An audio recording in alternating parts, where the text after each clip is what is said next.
nos croyances. Si toi-même tu penses ça de toi ou de ton père, ben toi-même tu t'auto-sabotes ou tu t'auto-envoûtes. Peut-être que tu es en train de faire une mauvaise interprétation. Il faut en parler. Il faut en parler avec ton papa. Hein. Peut-être que tu lui prêtes des intentions qu'il n'avait pas.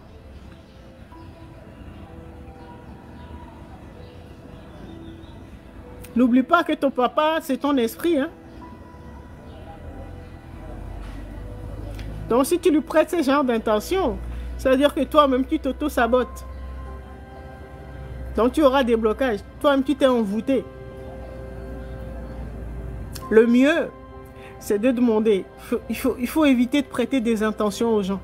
Parce que ce sont les mauvaises interprétations là qui bousillent nos expériences ou notre vie. Nous, on pensait que nous n'avons pas les mêmes... nous ne pouvons pas être dans la tête de quelqu'un parce que nous n'avons pas les mêmes parcours. Nous n'avons pas été structurés de la même manière. Nous ne sommes pas les mêmes programmes. Nous sommes tous des programmes. Mais nous n'avons pas été structurés ou paramétrés de la même manière. Donc, ce que toi, tu penses là, c'est pas ce que pense l'autre.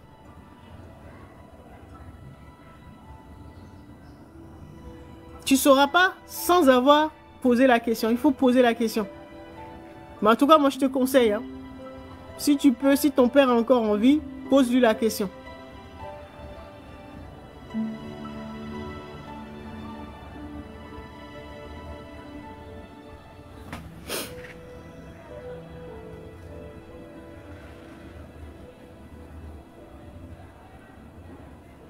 Et ça, là, il faut corriger ça. Parce que si tu penses ça de ton père, donc ça veut dire de ton esprit, ça va te pénaliser. Parce que c'est notre esprit qui crée notre réalité.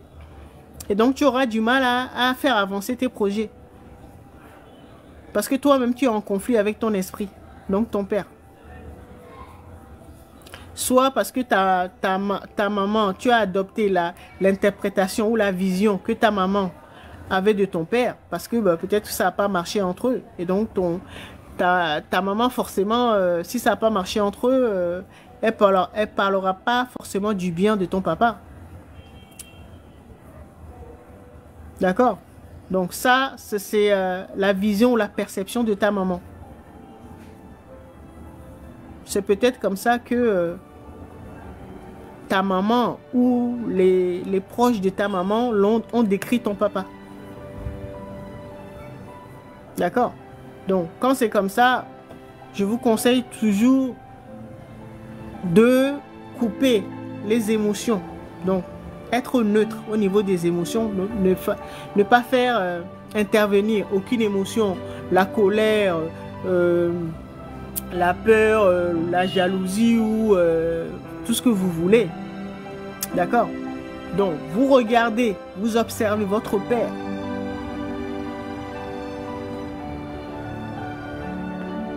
Sans faire intervenir aucune émotion.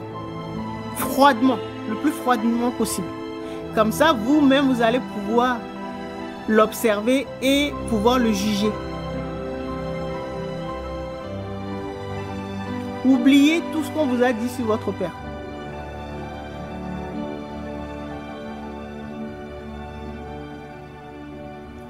Si vous-même, vous arrivez à la même conclusion, ça c'est autre chose. Mais n'adoptez pas la perception ou la conclusion de quelqu'un d'autre. Je ne sais pas qui vous a parlé de ça. Peut-être votre mère ou peut-être un oncle ou une tante qui n'aimait pas trop votre père. C'est sa perception vis-à-vis de votre père. Donc, vous-même, vous devez avoir votre propre avis, votre propre opinion par rapport à votre père. Pourquoi? Parce que votre père, c'est votre esprit. Que vous l'aimiez ou pas. Peut-être que c'est une haine qu'on vous a léguée. Qu'on vous a transmis. Peut-être quelqu'un ne l'aimait pas et vous a fait croire ça. Donc la personne juste a exprimé son opinion vis-à-vis de votre père et vous l'avez adopté.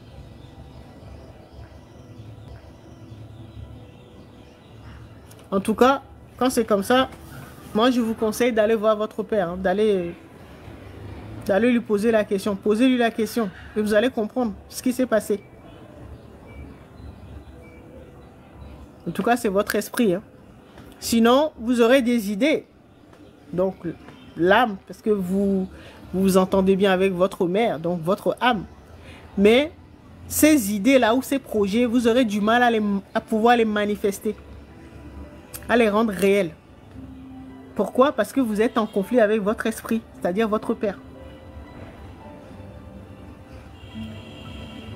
Et ceux qui sont en conflit avec le père et la mère, ça veut dire que votre vie sera complètement bousillée parce que vous aurez du mal à connecter les idées. Et en plus, donc pour avoir des projets et pouvoir donc trouver des solutions et tout ça, de nouvelles idées, pour pouvoir les manifester. Donc, vous êtes en conflit avec votre mère, l'âme, et votre père, donc l'esprit. D'accord? Et ceux qui sont en conflit avec leur mère, c'est le contraire. Ça veut dire que ben, vous aurez des moyens, mais vous n'aurez pas d'idées. Vous aurez peut-être des moyens, vous aurez l'argent et tout, mais vous n'aurez pas d'idées. Donc, pour mettre en place de nouveaux projets et tout ça, ou trouver des solutions, ou essayer de savoir ce qui s'est passé.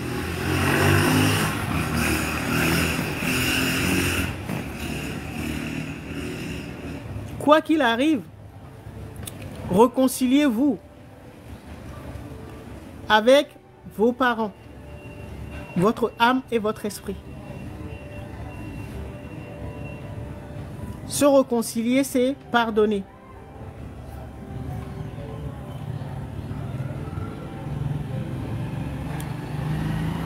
Pardonnez à votre père et votre mère.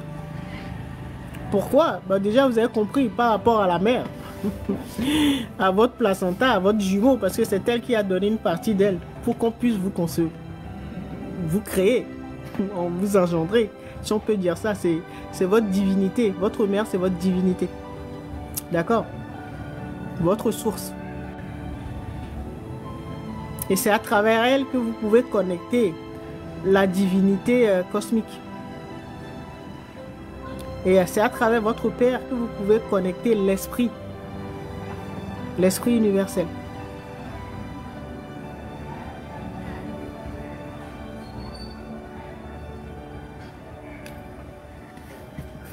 Cultivez le pardon. Je m'adresse aux personnes qui sont en conflit avec leurs parents. Hein. Bon, c'est vrai que les parents, des fois, ils sont un peu compliqués. Mais apprenez à pardonner. Déjà pour vous, pour pouvoir débloquer vos situations. D'accord? Vous pardonnez. Comme ça, vous allez pouvoir connecter l'âme universelle et l'esprit universel. C'est à travers vos parents que vous pouvez faire ça. Mais si vous êtes en conflit avec eux, là, ça va être chaud. On peut pardonner sans oublier. Hein. Vous pardonnez. Bon, vous comprenez ce qui s'est passé. L'empathie, c'est être capable de se mettre à la place de quelqu'un. Donc, comprendre pourquoi. Là, si on reprend le cas de la personne qui avait dit que son père... il venait voir sa mère juste pour se défouler. Eh ben, approchez-vous de votre père pour comprendre pourquoi il se comportait comme ça. Parce que, ben, dites-lui que vous avez l'impression que il n'aimait pas votre mère, qui venait juste la voir pour pouvoir se défouler. Dites-lui la vérité. Et comme ça, vous allez voir ce qu'il va vous répondre. D'accord? Ayez toujours votre propre opinion sur les choses, ou les événements, ou sur les êtres. Toujours. Sachant que votre père ou votre mère, c'est votre esprit ou votre âme, donc vous n'aurez pas le choix. Hein. C'est vous-même qui avez choisi de vous incarner chez vos parents. Donc maintenant, essayez de comprendre.